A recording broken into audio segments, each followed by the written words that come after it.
Hello welcome to N9 media. Modi 10 ఏళ్ల పాలన భారత్కు ఏమిచ్చిందని ప్రశ్నించుకుంటే భిన్న అభిప్రాయాలు వెల్లువెత్తుతున్నాయి. కొందరు అసలు మోడీ ఏమీ చేయకపోయినా పర్లేదు, అలా ప్రధాని సీటులో కూర్చుంటే చాలు దేశంలోని హిందువులకు ఏ ఢోకా ఉండదు. అసలు ఇంకా భారత్లో హిందువులు ఈ మాత్రమైనా గౌరవంగా బ్రతుకుతున్నారంటే అది మోడీ చలువే. ఆయనే ప్రధానిగా ఉండకపోయింటే హిందువులు ఎప్పుడో ప్రాణాలు కోల్పోయేవారంటూ సామాన్యులు మాట్లాడుకుంటున్నారు. అసలు ఈ పరిస్థితి దేశంలో ఉందంటే మన దేశపు ప్రజాస్వామిక విలువలు ఎలాంటి ప్రమాదంలో ఉన్నాయో మనం అర్థం చేసుకోవచ్చు. ప్రధాని నరేంద్ర మోడీ మన దేశాన్ని విశ్వగురు అని అంటారు. విశ్వగురు అంటే ప్రపంచ నేత అని అర్థం. అయితే ప్రపంచ దేశాలు భారత్ను అలా చూస్తున్నాయా?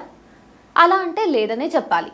పలు అంతర్జాతీయ సమాజాలు, హక్కుల సంఘాలు మన దేశంలో జరుగుతున్న మానవ హక్కుల ఉల్లంఘనలను తూర్పారబడుతున్నారు. హిందుత్వ శక్తులు పేట్రేగిపోవడాన్ని వేలెత్తి చూపిస్తున్నారు.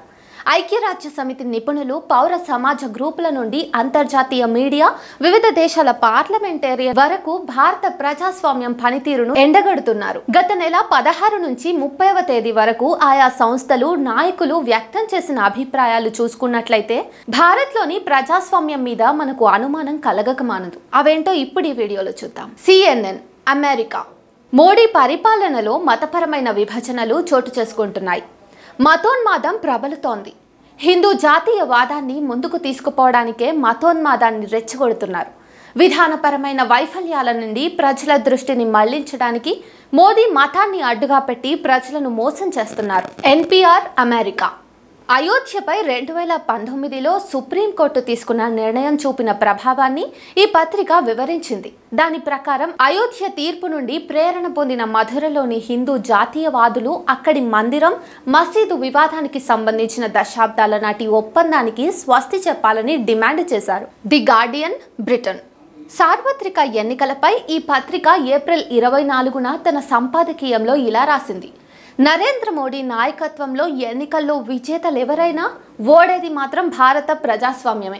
ప్రతిపక్ష నేతలను అరెస్ట్ చేయటం, పార్టీ బ్యాంక్ ఖాతాలను స్తంభింపచేయటం వంటివి బలహీనమైన ప్రజాస్వామ్యానికి సంకేతాలు. ముస్లింలను చొరబాటుదారులుగా, అధిక సంతానం కలిగిన వారిగా పేర్కొంటూ రాజస్థాన్లో గత నెల 21న ప్రధాని నరేంద్ర మోడీ చేసిన ప్రసంగం విద్వేషపూరితం. The New York Times, America. అయోధ్యలో రామమందిర నిర్మాణం భారత్ను హిందూ దేశంగా మార్చింది.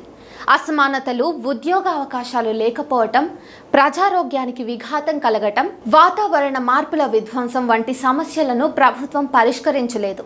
దీనివల్ల ప్రపంచంలో భిన్నత్వం కలిగిన దేశాల్లో ఒకటైన భారత్ భయాందోళనలతో నిండిన దేశంగా మారింది. The globe and mail, Canada. 10 సంవత్సరాల మోడీ పాలనలో భారత్ మారిపోయింది. హిందూ జాతీయతావాదులు చట్టాన్ని తమ చేతుల్లోకి తీసుకున్నారు. తద్వారా సామాజిక మాధ్యమాలపై ఓ కొత్త నైతిక కోడ్ను విధించారు. అది భారత్లోని రోజువారీ జీవితాన్ని బెదిరిస్తోంది. ABC, Australia. తన దక్షిణాసియా బ్యూరో చీఫ్ అవనీ డయాస్కు భారత ప్రభుత్వం వీసా పొడిగింపును నిరాకరించడాన్ని ABC ప్రస్తావించింది. సిక్కు వేర్పాటువాది హర్దీప్ సింగ్ నిజ్జర్ హత్యపై కథనాన్ని అందించడం ద్వారా ఆమె గీత దాటారని మోడీ ప్రభుత్వం అభిప్రాయపడింది. అందుకే వీసాను పొడిగించేందుకు నిరాకరించింది. ఆస్ట్రేలియా ప్రభుత్వం ఉన్నత స్థాయిలో జోక్యం చేసుకోవడంతో వీసాను పొడిగించారు.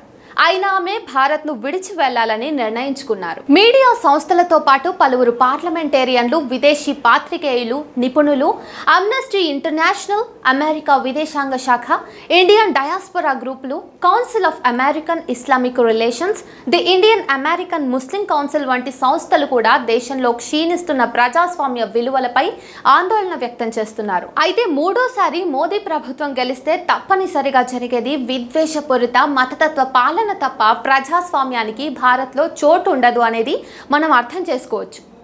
మేధావులు, అంతర్జాతీయ రాజకీయ విశ్లేషకులు ఈ విషయంలో ఇప్పటికే తమ ఆవేదనను వెలిబుచ్చుతున్నారు.